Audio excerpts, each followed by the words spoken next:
지금 전 세계 종교계와 역사학계가 발칵 뒤집혔습니다. 하버드 출신 역사학자가 15년 추적 끝에 내놓은 충격적인 보고서, 성경 속 예언이 가리키는 동방의 독수리, 인류 역사의 마지막을 장식할 그 주인공의 정체가 중국도 일본도 아닌 바로 대한민국이라는 사실이 밝혀졌기 때문입니다. 이스라엘의 석학들은 경악했고, 베들레헴 지하 2000년 전 벽화 속에 숨겨진 동방 박사들의 진짜 모습이 공개되자 전 세계는 소름 돋는 전율에 휩싸였습니다. 어떻게 이 작은 나라가 수천 년 전부터 완벽하게 설계될 수 있었는가? 도대체 한국은 왜 신의 마지막 퍼즐로 선택된 걸까요? 아무도 몰랐던 대한민국의 거대한 운명과 혈통의 비밀, 지금 바로 공개합니다. 나는 하버드 대학교에서 중동 역사를 전공한 줄리안 스털링입니다. 지난 15년간 세계 각지의 고대 문명과 종교적 예언을 탐구하며 다큐멘터리를 제작해 온 감독이기도 하죠.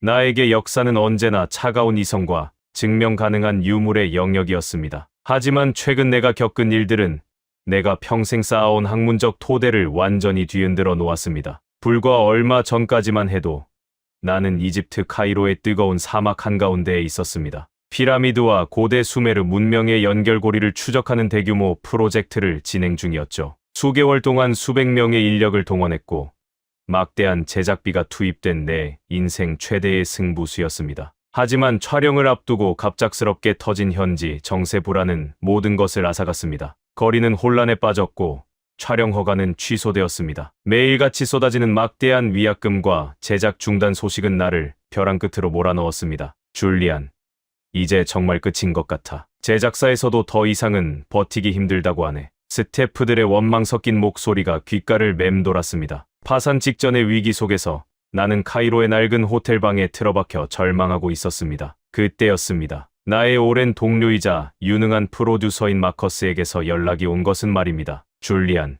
지금 당장 복귀해. 너에게 보여줄 아주 특별한 파일이 있어. 너의 인생과 우리 회사를 모두 살릴 유일한 기회야. 항공편은 내가 이미 준비해뒀으니까 짐만 챙겨. 마커스의 목소리는 평소와 달리 팽팽한 긴장감으로 가득 차 있었습니다. 나는 홀린 듯 비행기에 몸을 실었습니다. 뉴욕 본사에 도착하자마자 마주한 회의실 풍경은 기이하기까지 했습니다. 그곳엔 역사학자뿐만 아니라 언어학자, 신학자, 그리고 이스라엘에서 온 저명한 연구진들이 무거운 침묵 속에 앉아 있었죠. 마커스는 내 앞에 낡고 두툼한 가죽 파일을 내려놓았습니다. 파일 겉면에는 프로젝트 동방의 독수리라는 문구가 선명하게 새겨져 있었습니다. 파일을 넘기자마자 이사야서와 다니엘서, 요한계시록의 구절들이 빽빽하게 분석된 자료들이 쏟아져 나왔습니다. 마커스, 지금 나보고 종교 다큐멘터리를 만들라는 거야? 나는 신학자가 아니라 역사학자야. 검증되지 않은 예언 따위에 내 커리어를 걸 순 없어. 나의 냉소적인 반응에도 마커스는 흔들리지 않았습니다.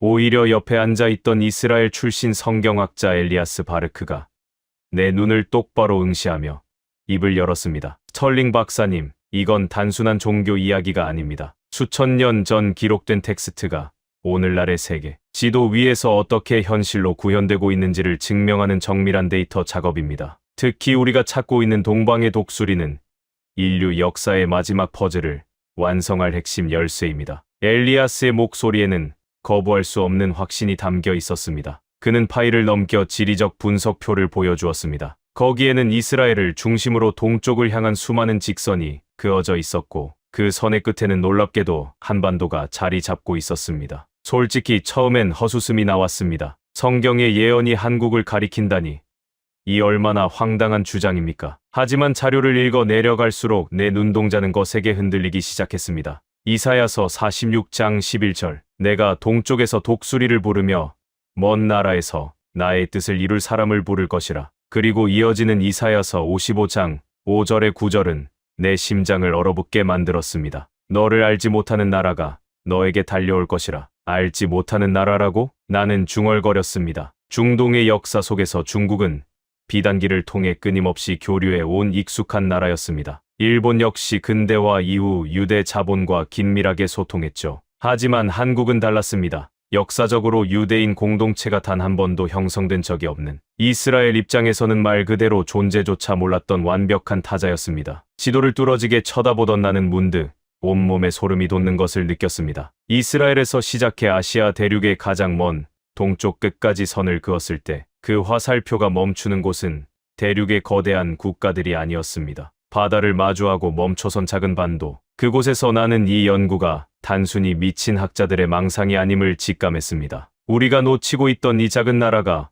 어떻게 수천 년 전 기록된 거대한 예언의 주인공이 될 수 있었던 걸까요? 나는 떨리는 손으로 파일의 다음 페이지를 넘겼습니다. 거기에는 지리학적 위치보다 훨씬 더 충격적인 동방의 후보들을 하나씩 소거해 나간 정밀한 분석이 기다리고 있었습니다. 회의실의 공기는 무겁게 가라앉아 있었습니다. 대형 화면에는 동아시아 전역을 비추는 위성 지도가 띄워져 있었죠. 나는 여전히 팔짱을 낀 채 회의적인 눈빛으로 마커스와 엘리아스를 번갈아 보았습니다. 내 머릿속은 복잡한 계산기로 가득 차 있었습니다. 하버드에서 역사를 전공하며 배운 객관적 합리주의가 내 가슴 속에서 격렬하게 저항하고 있었으니까요. 엘리아스 교수님, 좋습니다. 100번 양보해서 성경의 예언이 실제 역사적 사건을 가리키고 있다고 칩시다. 하지만 동방의 독수리라는 그 거창한 수식어가 왜 하필 한국입니까? 동방의 강대국이라고 하면 누구라도 가장 먼저 거대한 대륙의 중국을 떠올리지 않겠어요? 혹은 메이지, 유신 이후 전 세계를 호령했던 일본도 있고요. 나의 날카로운 질문에 엘리아스는 빙긋이 미소를 지으며 안경을 고쳐 썼습니다. 그는 마치 준비했다는 듯 화면의 지도를 중국 대륙으로 확대했습니다. 줄리안, 당신의 의문은 지극히 당연합니다. 사실 우리 연구팀도 처음에는 중국을 가장 강력한 후보로 꼽았습니다. 성경에서 동쪽은 곧 해가 뜨는 곳을 의미하고 인류 역사상 그곳에서 가장 압도적인 영향력을 행사한 나라는 누가 뭐래도 중국이었으니까요. 게다가 그들은 자신들을 천상의 민족이라 부르며 강력한 중앙집권 체제를 유지해왔죠. 하지만 성경의 텍스트는 훨씬 더 정교하고 까다로운 조건을 제시하고 있습니다. 엘리아스는 이사야서 55장 5절을 다시 한번 강조하며 읽어 내려갔습니다. 너를 알지 못하는 나라가 너에게 달려올 것이라. 그는 이 구절이 가진 역사적 무게감을 설명하기 시작했습니다. 줄리안, 당신도 잘 알다시피 중국은 이스라엘에게 결코 알지 못하는 나라가 아닙니다. 고대의 실크로드는 단순한 비단길이 아니었습니다. 그 길을 통해 유대인 상인들은 이미 수천 년 전부터 중국 깊숙이 드나들었죠. 카이펑이라는 도시를 기억하십니까? 그곳에는 이미 아주 오래전부터 거대한 유대인 공동체가 형성되어 있었습니다. 그들은 중국인들과 피를 섞고 문화를 공유하며 수백 년을 함께 살았습니다. 이스라엘의 역사 속에서 중국은 너무나 익숙하고 구체적인 상대였다는 뜻입니다. 엘리아스의 말에 나는 말문이 막혔습니다. 역사학자로서 카이펑 유대인들의 존재를 모를 리 없었기 때문입니다. 그들은 유대교의 전통을 유지하며 중국 사회의 일원으로 깊숙이 뿌리내린 존재들이었습니다. 이스라엘이 알지 못하는 은둔의 나라라는 조건에서 중국은 그 즉시 탈락할 수밖에 없었던 것이죠. 게다가 중국의 상징은 독수리가 아닌 용입니다. 성경의 예언 속에서 용은 대개 부정적인 존재로 묘사되곤 하기에 동방의 독수리라는 상징과도 정면으로 충돌했습니다. 그럼 일본은 어떻습니까? 일본은 한때 전 세계에서 가장 강력한 해군력을 보유했던 나라이고 현대에 들어와서도 유대 사회와 긴밀한 경제적 협력을 이어오고 있잖아요. 나의 두 번째 질문에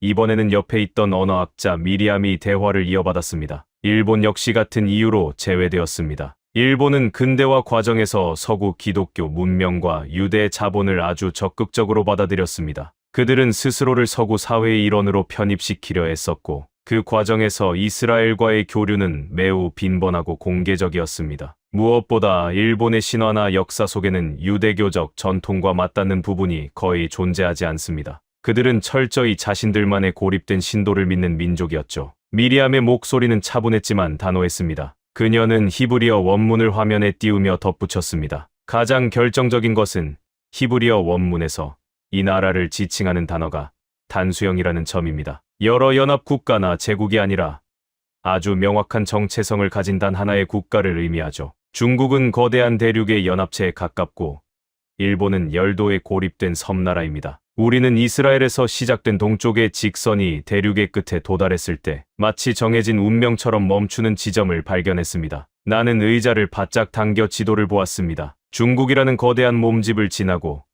일본이라는 긴 열도를 비껴가면 남는 것은 오직 하나였습니다. 대륙의 끝자락에 매달린 작은 반도, 대한민국이었습니다. 한국은 역사적으로 유대인과 아무런 접점이 없었습니다. 중동의 역사서 그 어디에도 한국이라는 나라와 유대인이 교류했다는 기록은 찾아보기 힘들죠. 말 그대로 이스라엘에게는 수천 년 동안 존재조차 희미했던 알지 못하는 나라였던 셈입니다. 그런데 더 놀라운 사실은 이 작은 나라가 어느 순간부터 이스라엘을 향해 마치 자석에 이끌리듯 달려오고 있다는 점입니다. 마커스가 끼어들며 말을 보탰습니다. 그의 눈동자에는 설명할 수 없는 흥분이 서려 있었습니다. 줄리안, 이게 그냥 지리적인 우연일까요? 중국도 아니고 일본도 아닌 이 좁은 반도가 어떻게 성경의 그 까다로운 조건들을 모두 통과한 걸까요? 우리는 이 지점에서 소름 끼치는 가설 하나를 세웠습니다. 어쩌면 이 민족의 뿌리 자체가 우리가 알던 것과는 완전히 다른 곳에서 시작되었을지도 모른다는 사실 말입니다. 그의 말이 끝남과 동시에 화면은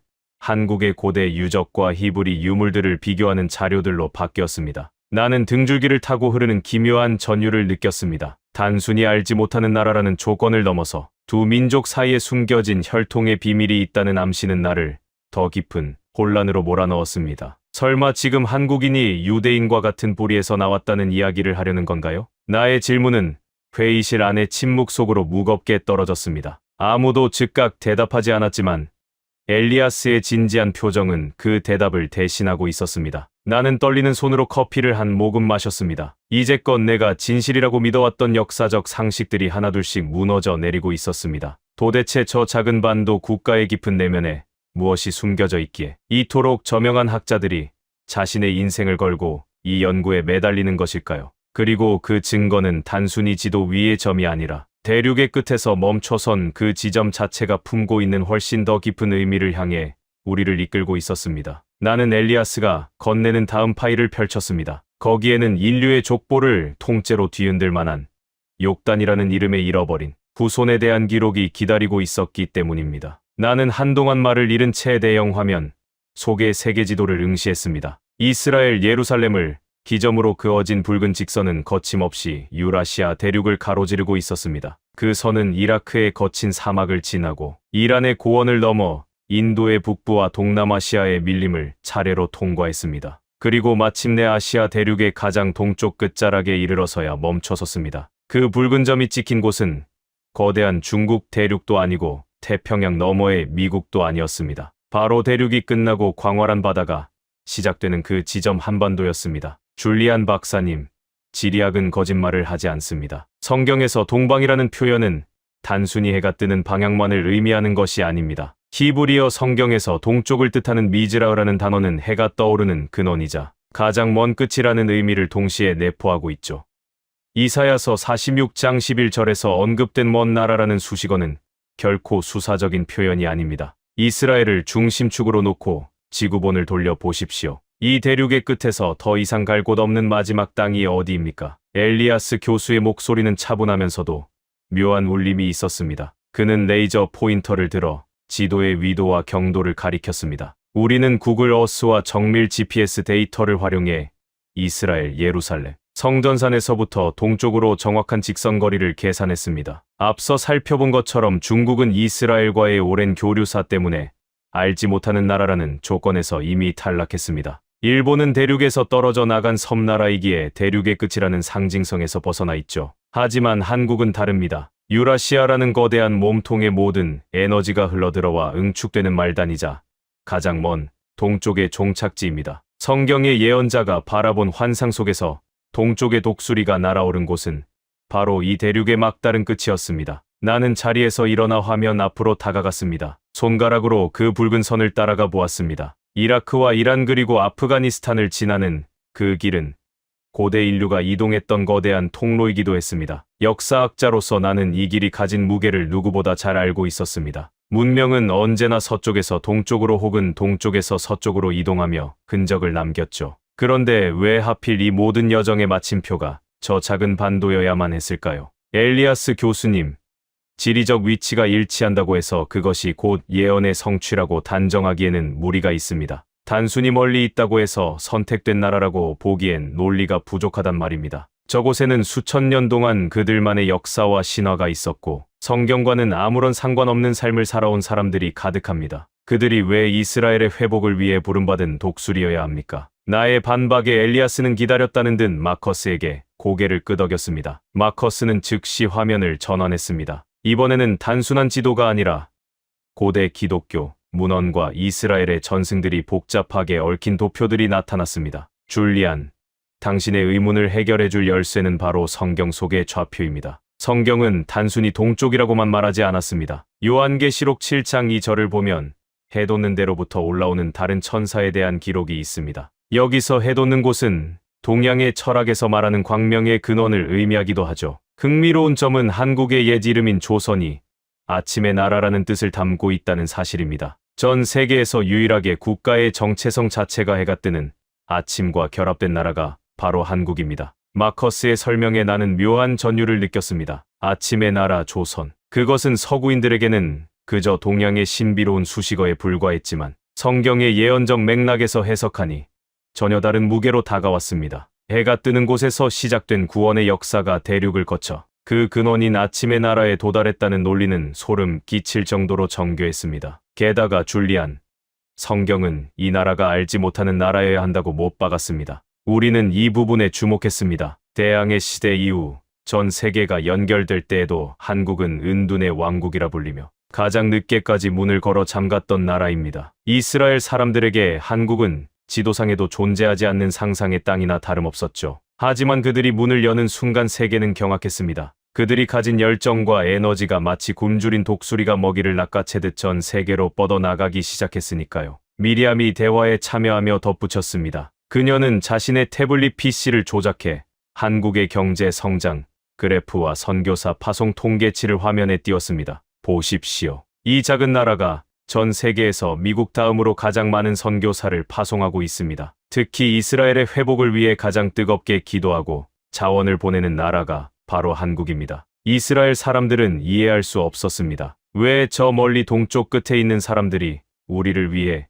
이토록 헌신하는지 말입니다. 이것은 단순한 종교적 열심으로는 설명되지 않습니다. 이것은 그들의 피 속에 각인된 어떤 본능적인 끌림에 가깝습니다. 피 속에 각인된 본능, 미리암의 그 한마디가 내 뇌리에 강하게 박혔습니다. 나는 갑자기 이 연구의 방향이 단순한 지리학을 넘어서고 있음을 깨달았습니다. 만약 이 모든 것이 지리적 우연이 아니라면 이들의 혈통 자체가 이스라엘과 연결되어 있을지도 모른다는 가설이 성립하기 때문입니다. 그럼 지금 당신들은 한국인이 이스라엘의 잃어버린 지파일 가능성을 염두에 두고 있는 건가요? 나의 조심스러운 질문에 회의실 안은 차가운 침묵이 흘렀습니다. 엘리아스는 천천히 자리에서 일어나 벽면 가득 붙여진 고대 민족 이동 경로를 가리켰습니다. 줄리안 박사님, 이제 우리는 더 깊은 곳으로 들어가야 합니다. 성경의 창세기 10장에는 노아의 자손들이 흩어지는 과정이 아주 상세히 기록되어 있습니다. 그 중에서도 동쪽 산으로 향했던 한 무리의 기록을 우리는 주목하고 있죠.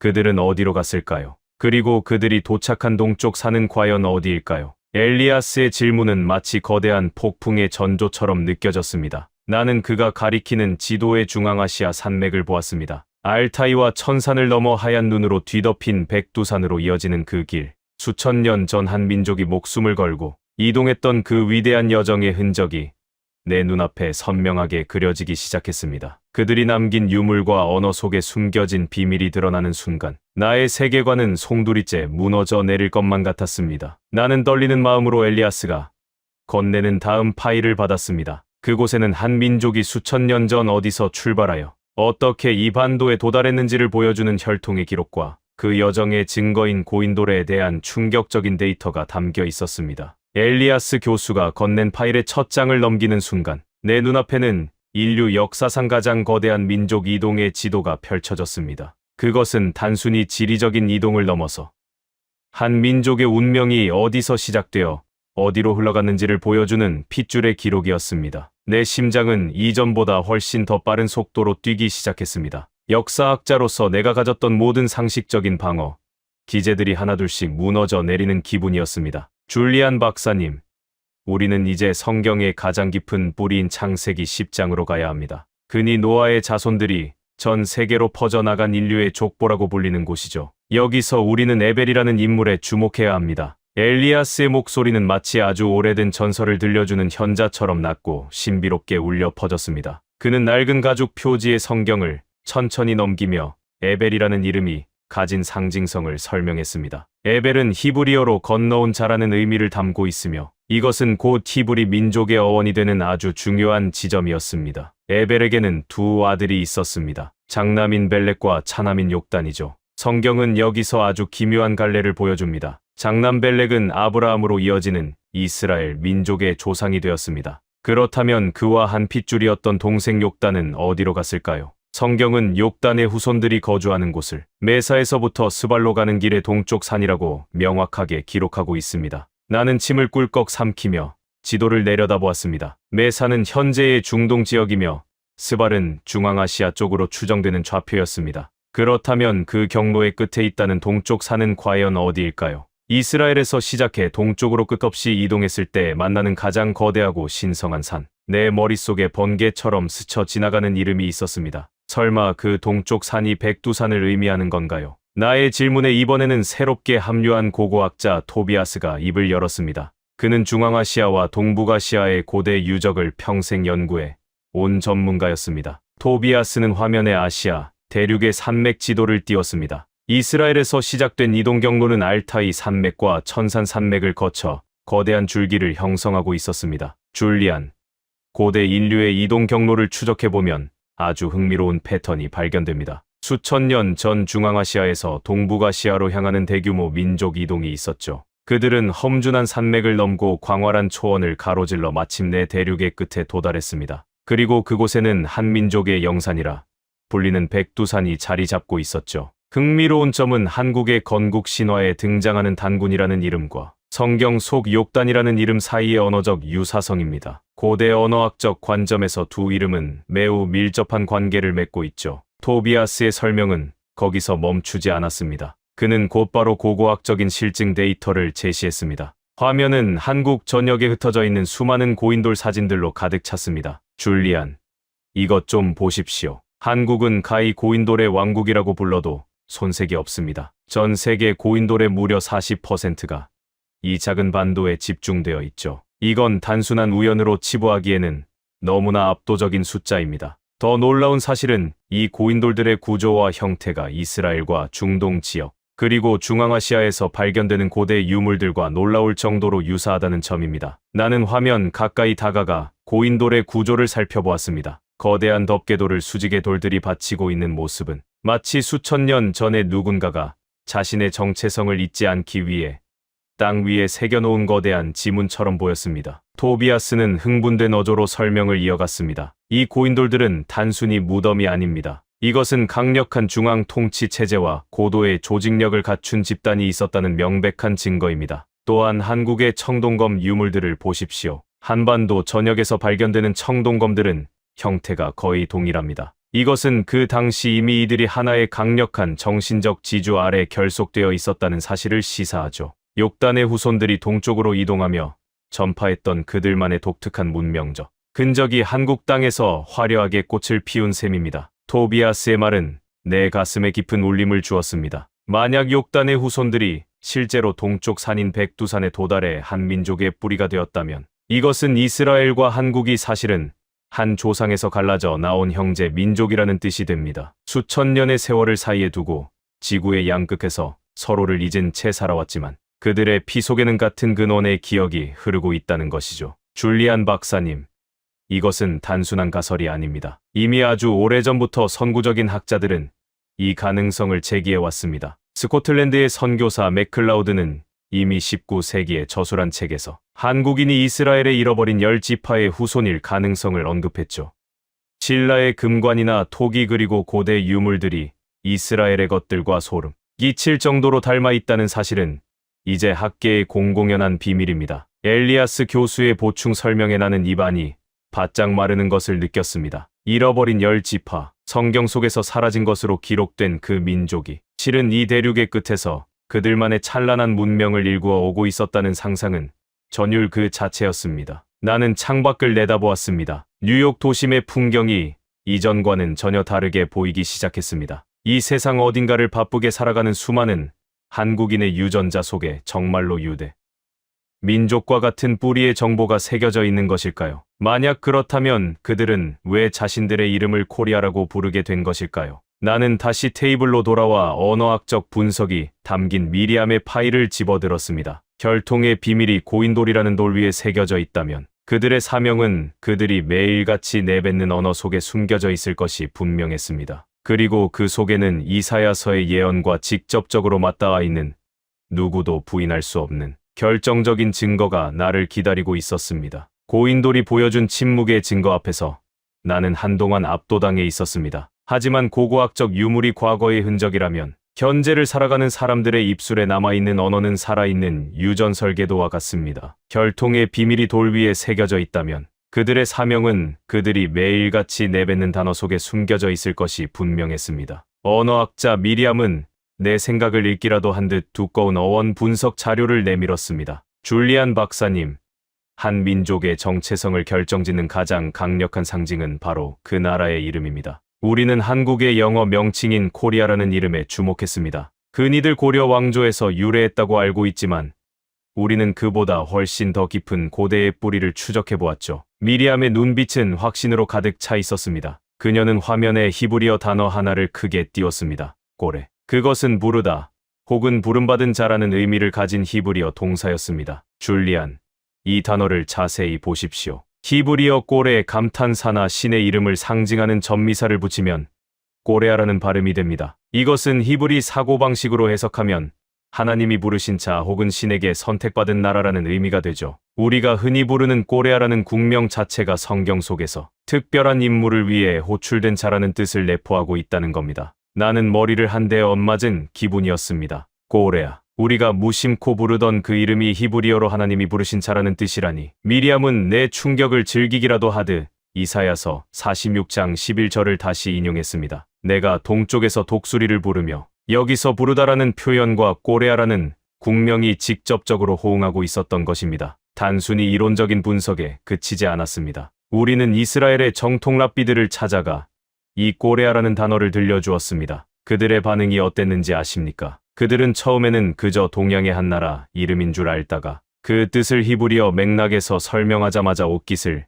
여미며 경악했습니다. 한 노랍비는 이렇게 말하더군요. 이것은 성경의 예언 속에서만 존재하는 구별된 자들의 명칭이다. 어떻게 이 먼 나라의 이름이 이런 신성한 의미를 담고 있느냐고 말이죠. 미리암의 목소리가 떨리고 있었습니다. 그녀는 계속해서 우리가 일상적으로 사용하는 기초 어휘들의 놀라운 일치성을 열거하기 시작했습니다. 한국어에서 아버지를 부르는 아빠라는 단어는 히브리어 아바와 발음과 뜻이 정확히 일치했습니다. 어머니를 뜻하는 엄마 역시 히브리어 M과 놀라울 정도로 닮아 있었죠. 줄리안. 언어학적으로 보편적인 현상이라고 치부하기에는 그 밀도가 너무나 높습니다. 찬성이나 긍정의 의미로 쓰이는 한국어 아무렴은 히브리어 아멘과 유사한 맥락을 지니고 있으며 고대 한국어의 수많은 의성어와 의태어들이 히브리어의 원형과 닿아 있다는 사실을 확인했습니다. 이것은 두 민족이 아주 오랜 시간 동안 같은 언어 환경을 공유했거나 동일한 근원에서 갈라져 나왔음을 시사하는 결정적인 증거입니다. 나는 미리암의 자료를 넘기며 입안이 바짝 말라가는 것을 느꼈습니다. 만약 한국인들이 정말로 욕단의 후손들이라면 그들은 대륙을 횡단하는 수천 년의 세월 동안 자신들의 조상이 쓰던 언어를 소중히 간직해 온 셈입니다. 비록 문자는 변했을지라도 부모를 부르는 가장 근원적인 외침과 신을 향한 간구의 언어는 유전자처럼 보존되어 있었던 것이죠. 하지만 내 마음 한구석에서는 여전히 차가운 이성이 고개를 들었습니다. 나는 책상을 가볍게 두드리며 미리암을 바라보았습니다. 미리암, 흥미롭긴 하지만 언어의 유사성만으로 모든 것을 확증하기에는 위험합니다. 인류의 언어는 서로 영향을 주고받으며 변하기 마련이니까요. 어쩌면 이건 아주 정교하게 조작된 우연일지도 모릅니다. 학계의 회의론자들은 이 데이터를 보고 확증 편향이라고 몰아세울 것이 분명합니다. 나의 신중한 태도의 옆에서 묵묵히 듣고 있던 마커스가 끼어들었습니다. 그는 내 어깨를 툭 치며 의미심장한 미소를 지었습니다. 줄리안, 너의 말이 맞아. 그래서 우리는 언어라는 소프트웨어뿐만 아니라 역사라는 하드웨어도 함께 분석했지. 언어적 일치가 우연이라면 현대사의 타임라인에서 벌어진 기적 같은 동시성은 어떻게 설명할 거지? 이스라엘과 한국, 이 두 나라가 지구 반대편에서 마치 약속이라도 한 듯 같은 시기에 다시 태어났다는 사실 말이야. 마커스의 말과 동시에 화면은 1948년이라는 거대한 숫자로 채워졌습니다. 그것은 두 민족에게는 부활의 해였고 세계사적으로는 도저히 설명할 수 없는 초자연적인 동시성이 발현된 해였습니다. 줄리안, 이제 진짜 소름 끼치는 부분은 지금부터야. 두 나라가 독립한 연도뿐만 아니라 그 나라의 기틀을 세운 건국 지도자들이 보인 기이한 행동들을 분석해 보았어. 이건 단순한 정치가 아니라 어떤 거대한 보이지 않는 손이 이 두 나라를 동시에 들어 올린 것과 같았지. 마커스의 눈동자가 번뜩였습니다. 나는 그가 가리키는 역사적 기록들을 보며 숨이 멎는 것 같았습니다. 1948년의 그 뜨거웠던 여름, 지구의 양끝에서 벌어진 사건들이 거대한 거울 속의 데칼코마니처럼 서로를 비추고 있었기 때문입니다. 이름 속에 새겨진 신성한 부름이 실제 역사 속에서 어떻게 국가라는 실체로 구현되었는지 나는 그 믿기지 않는 평행이론의 실체를 마주할 준비를 해야 했습니다. 회의실 벽면을 가득 채운 대형 스크린에 1948년이라는 숫자가 붉은색으로 전멸하고 있었습니다. 마커스는 커피 한 모금을 마시고는 자리에 앉아 있는 나를 뚫어지게 쳐다보았습니다. 그의 눈빛에는 내가 결코 부정할 수 없는 역사적 실체를 들이밀겠다는 단호함이 서려 있었죠. 사실 나는 이제껏 성경의 예언을 지리나 언어의 관점에서만 바라보려 애썼습니다. 하지만 지금 내 앞에 놓인 현대사의 타임라인은 단순한 학문적 유의로 치부하기엔 너무나 정교하게 설계된 기계 장치처럼 보였습니다. 줄리안, 이제부터 내가 하는 이야기는 우연이라는 단어로 설명하기엔 그 확률이 너무나 희박한 데이터들이야. 인류 역사상 가장 잔혹했던 세계 대전이 끝나고 전 세계의 지도가 다시 그려질 때 지구의 양끝에서 어떤 일이 벌어졌는지 똑똑히 봐. 마커스는 화면을 두 갈래로 나누었습니다. 왼쪽에는 지중해 연안의 이스라엘 지도가, 오른쪽에는 동북아시아의 한반도 지도가 나타났습니다. 이스라엘은 2000년이라는 긴 세월 동안 나라 없이 떠돌던 디아스포라의 마침표를 찍고 1948년 5월 14일에 현대 국가로 독립을 선언했어. 그런데 놀랍게도 그로부터 정확히 석 달 뒤인 1948년 8월 15일 지구 반대편의 한국 역시 36해의 어두운 식민 지배를 끝내고 정부 수립을 선포했지. 같은 해, 같은 시기에 두 나라가 동시에 현대 국가로 태어난 거냐.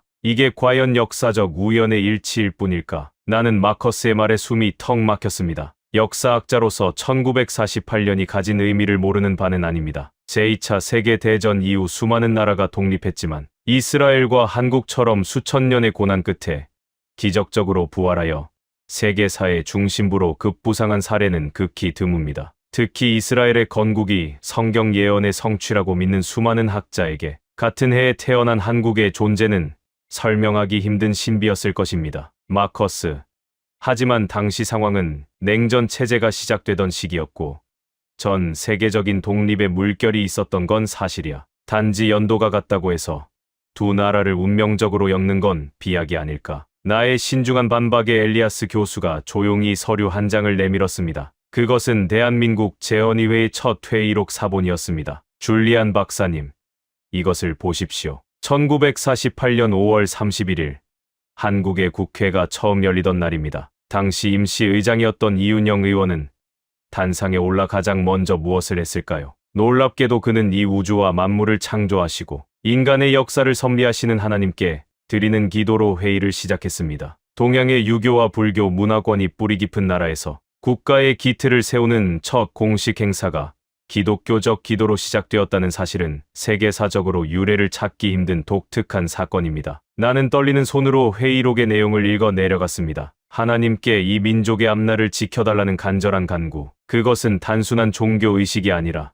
갓 태어난 나라의 정체성을 신의 보호 아래 두겠다는 강력한 선언과도 같았습니다. 게다가 한국의 초대 대통령이었던 이승만 박사의 취임식 기록은 나를 더 큰 충격으로 몰아넣었습니다. 이승만 박사는 취임식에서 성경 위에 손을 얹고 선서를 했습니다. 이것은 미국의 건국 전통과 정확히 일치하는 행위였죠. 당시 한국에는 기독교 인구가 전체의 극히 일부에 불과했음에도 불구하고 국가의 최고 지도자가 성경의 권위 아래 무릎을 꿇은 셈입니다. 마치 누군가가 한국이라는 나라를 동양의 작은 나라가 아니라 성경적 가치관을 품은 새로운 차원의 국가로 디자인한 것처럼 말입니다. 엘리아스의 목소리가 점점 고조되었습니다. 그는 두 나라의 고난의 역사에 대해서도 말을 이어갔습니다. 유대인이 겪은 홀로코스트와 2000년의 방랑 생활, 그리고 한국이 겪은 참혹한 식민 지배와 6.25 전쟁. 두 민족 모두 절멸의 위기 앞에서도 굴복하지 않았고 오히려 그 고난을 자양분 삼아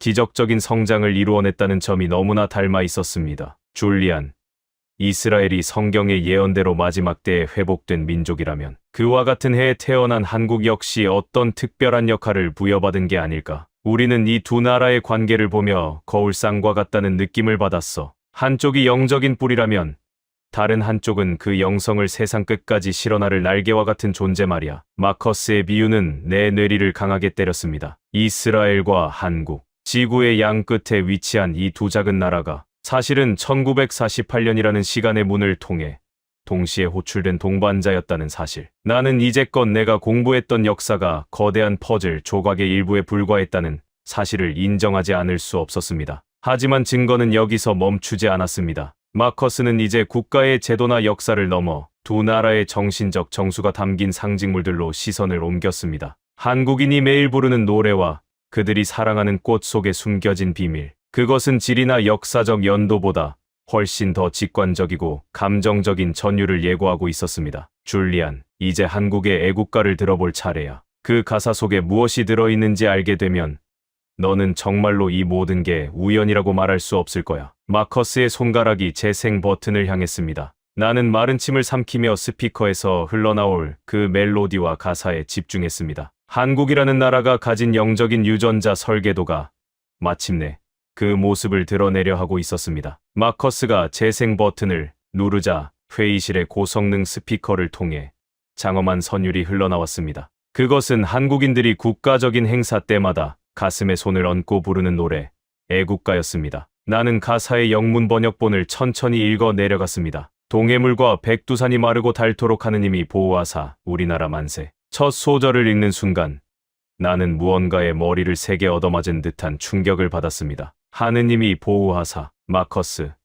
이 가사가 정말 국가의 공식 가사인가요? 동양의 유교와 불교 전통이 강한 나라에서 국가의 첫머리에 신의 보호를 직접적으로 언급하는 건 세계적으로도 매우 이례적인 일입니다. 보통 서구 기독교 국가들에서나 볼 수 있는 문장 구조잖아요. 나의 경악 섞인 질문에 미리암이 기다렸다는 듯 자료를 내밀었습니다. 그녀는 애국가의 탄생 배경을 추적한 언어학적, 역사적 데이터를 화면에 띄웠습니다. 줄리안 박사님, 정확한 지적입니다. 사실 이 애국가 가사를 작성한 인물들이 독실한 기독교인이었다는 사실은 이미 잘 알려져 있죠. 더 놀라운 것은 초기 가사에는 현재의 하느님이 아니라 기독교에서 유일신을 지칭하는 하나님이라는 단어가 사용되었다는 점입니다. 국민 전체의 종교적 배경과 상관없이 국가라는 상징물 속에 이 민족을 보호하는 존재가 창조주임을 명시한 것이죠. 이것은 단순히 애국심을 고취하기 위한 수사적 표현이 아닙니다. 이 민족의 잠재의식 속에 흐르는 선민의식과 신을 향한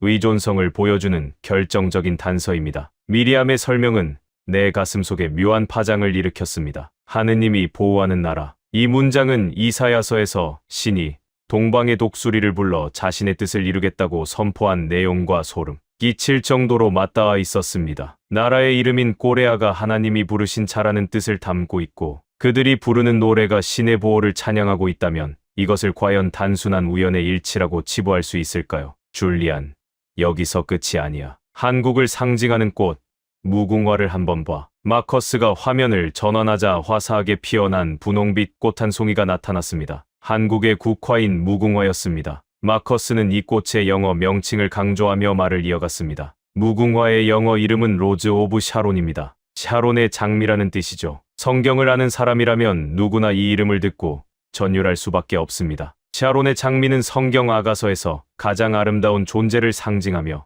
기독교 전통에서는 예수, 그리스도를 비유하는 꽃으로 해석됩니다. 동방의 작은 나라 한국이 자신들의 국화로 삼은 꽃이 사실은 메시아를 상징하는 성경 속의 꽃과 이름이 같다는 사실. 이게 과연 우연일까요? 나는 화면 속의 꽃을 뚫어지게 쳐다보았습니다. 로즈 오브 샤론. 이스라엘의 평원에 피어나는 그 꽃의 이름이 동쪽 끝 한반도의 국화와 연결되어 있다니. 마치 보이지 않는 거대한 손이 두 나라의 정체성을 하나의 실로 꿰어놓은 듯한 느낌이 들었습니다. 엘리아스 교수는 내가 느끼는 혼란을 확신으로 바꾸어 주려는 듯 책상 위에 두툼한 책 한 권을 내려놓았습니다. 줄리안 박사님, 이것은 현용수 박사라는 학자가 정리한 자료입니다. 그는 유대인과 한국인의 유사점을 무려 107가지나 찾아내어 체계적으로 분석했습니다. 혈통과 언어를 넘어 두 민족의 삶의 양식과 정신적 가치관이 얼마나 닮아 있는지를 보여주는 방대한 기록이죠. 나는 책장을 넘기며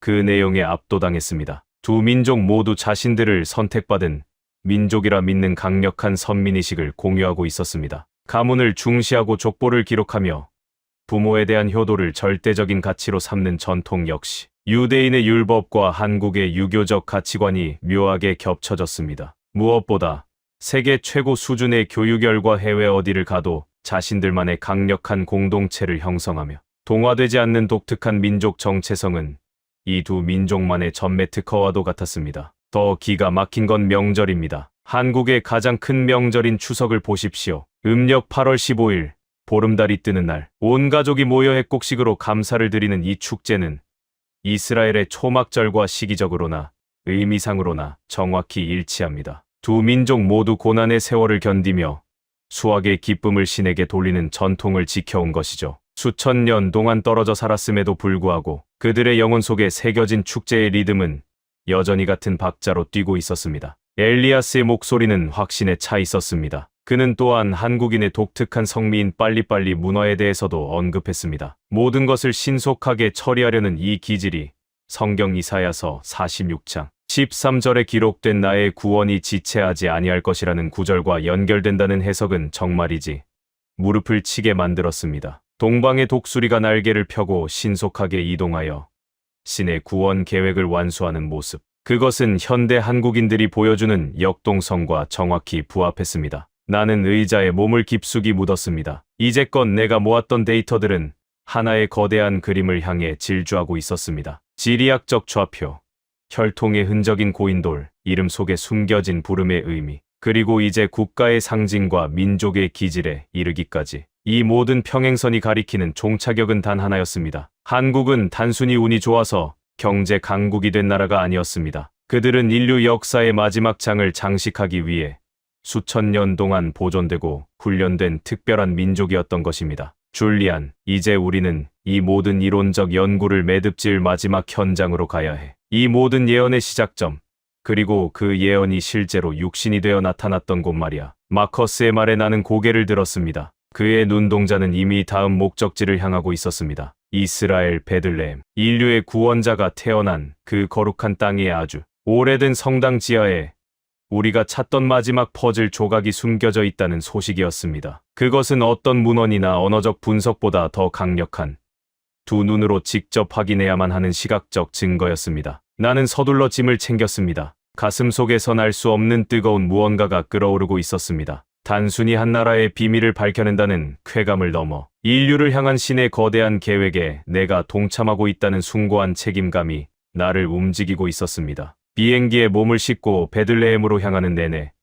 나는 애국가의 그 구절을 끊임없이 되뇌었습니다. 하느님이 보호하는 나라, 그 보호의 손길이 이제 나를 어디로 이끌지 나는 그 전율 돋는 현장을 향해 날아가고 있었습니다. 이스라엘 베들레헴에 도착했을 때 나를 맞이한 것은 수천 년의 시간을 머금은 차가운 새벽 공기였습니다. 나는 줄리안 스털링으로서 수많은 유적지를 다녀봤지만 이번만큼은 발걸음 하나하나가 평소보다 훨씬 무겁게 느껴졌습니다. 내 가방 속에는 그동안 모아온 한국과 이스라엘의 평행이론들이 묵직한 증거가 되어 들어 있었죠. 우리는 곧장 기독교에서 가장 거룩한 장소 중 하나로 꼽히는 예수 탄생 교회로 향했습니다. 2000년 전 인류의 구원자가 태어났다고 알려진 그곳의 지하 동굴 위에는 세계에서 가장 오래된 교회가 우뚝 서 있었습니다. 줄리안 박사님, 여기를 보십시오. 이 좁고 낮은 문은 겸손의 문이라 불립니다. 누구든 고개를 숙여야만 들어갈 수 있는 곳이죠. 하지만 우리가 오늘 보아야 할 것은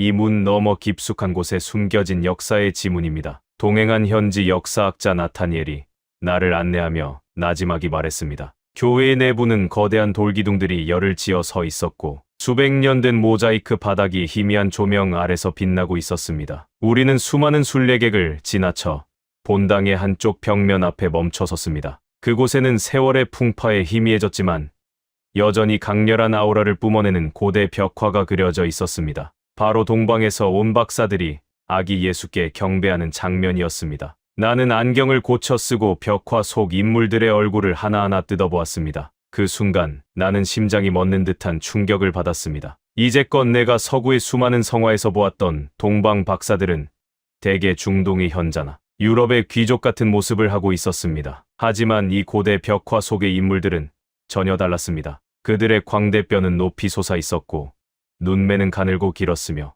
전체적인 골격은 서구의 전형적인 묘사와는 확연히 다른 동방적 특징을 고스란히 담고 있었습니다. 나타니엘, 이 박사들의 모습이 왜 이렇게 묘사된 겁니까? 이건 페르시아나 아라비아 사람의 얼굴이 아니에요. 서구의 성화에서 보던 것과는 완전히 다른 인상입니다. 나의 떨리는 목소리에 나타니엘은 고개를 끄덕이며 입을 열었습니다. 정확한 지적입니다. 박사님, 이 벽화는 초기 교회 시대부터 전해 내려온 원형을 바탕으로 제작되었습니다. 전설에 따르면 오스만 투르크 제국이 이 지역을 정복하며 수많은 교회를 파괴할 때도 이 교회만은 건드리지 않았다고 합니다. 그 이유가 무엇인지 아십니까? 벽화 속에 등장하는 동방 박사들의 복식과 풍채가 자신들에게도 익숙한 동방의 전통을 담고 있었기 때문입니다. 즉, 이 벽화가 단순히 유럽적 시각이 아니라 실제 동방에서 건너온 이들의 모습을 충실히 재현한 기록이라는 뜻이죠. 그리고 핵심은 이 동방이라는 표현이 가리키는 곳이 과연 어디까지였느냐는 것입니다. 나는 벽화 속 박사들의 손에 들린 예물을 보았습니다. 황금과 유향 그리고 모략. 그 귀한 보물을 들고 별을 따라 수만 리길을 걸어온 사람들. 만약 그들이 정말로 동방의 끝, 즉 욕단의 후손들이 정착한 그 땅에서 온 사람들이라면 이야기는 완전히 달라집니다. 성경의 첫 페이지에서 메시아의 탄생을 가장 먼저 알아보고 경배한 이들이 이스라엘 옆나라 사람들이 아니라 지구 반대편에서 온 동방의 인물들이었다는 사실은 나를 전율케 하기에 충분했습니다. 줄리안, 이게 무엇을 의미하는지 알겠어. 예수의 초림, 즉 첫 번째 오심 때 동방에서 온 이방인들이 가장 먼저 그를 예우하고 경배했다면 성경이 예언하는 재림의 때에도 동방의 인물들이 결정적인 역할을 할 것이라는 뜻이야. 우리가 그토록 찾아 헤맸던 동방의 독수리, 하나님이 부르신 자, 고레아가 바로 이 그림 속에 이미 예고되어 있었던 거라고. 함께 온 마커스가 흥분된 어조로 내 어깨를 잡았습니다. 나는 벽화 속 박사의 눈과 마주쳤습니다. 수천 년의 세월을 건너온 그 눈빛은 마치 나에게 묻는 것 같았습니다. 이제야 알겠느냐고.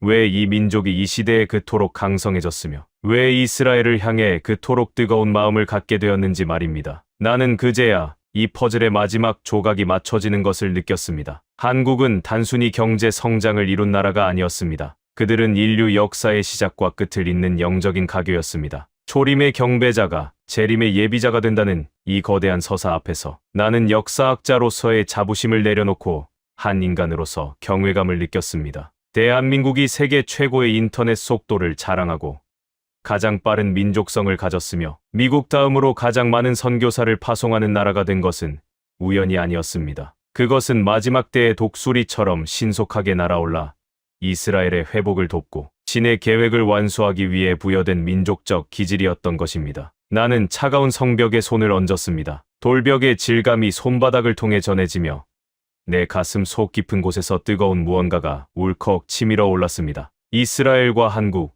이 두 나라의 만남은 이제 단순한 외교나 경제, 협력의 차원을 넘어선 우주적인 사건이었습니다. 이제 모든 것이 선명해졌습니다. 우리는 이 놀라운 진실을 세상에 알려야 합니다. 동방의 독수리가 날개를 펴고 이스라엘을 향해 날아가는 이 장면이 더 이상 예언서 속의 문장이 아니라 우리 눈앞에 펼쳐지는 현실이라는 사실을 말이죠. 나의 선원의 엘리아스 교수와 마커스, 그리고 나타니엘 모두가 말없이 고개를 끄덕였습니다. 우리는 이제 성전 밖으로 나와 예루살렘 전체를 내려다보는 올리브산으로 향했습니다. 그곳에서 나는 이 거대한 여정의 마침표를 찍고 전 세계를 향해 내가 목격한 진실을 선포할 준비를 했습니다. 내가 본 것은 단순히 오래된 벽화가 아니었습니다. 여러분, 지금까지 하버드 출신 역사학자 줄리안 스털링의 집요한 추적을 함께 하셨습니다.